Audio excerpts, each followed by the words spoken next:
The Battle of Verdun, fought from February 21st to December 18th, 1916, on the Western Front of World War I, was one of the longest and most grueling battles in history. It was a clash between the German and French armies near the French town of Verdun-sur-Meuse.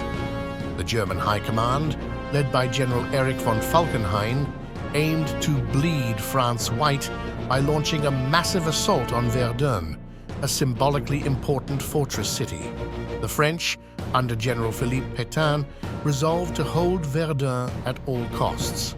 The battle was characterized by relentless artillery bombardments, trench warfare, and ferocious infantry assaults. The Germans made significant gains early on, capturing key strategic positions such as Fort Douaumont and Fort Vaux. However, the French defenses held firm, and they mounted determined counterattacks to regain lost ground. Despite heavy casualties on both sides, neither the Germans nor the French could achieve a decisive breakthrough. The battle became a symbol of French resilience and endurance, with the famous motto, "They shall not pass," embodying the French determination to defend Verdun.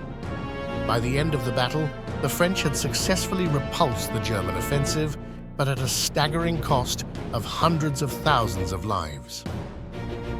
The Battle of Verdun left a profound mark on both nations, shaping their respective perceptions of the war and its sacrifices.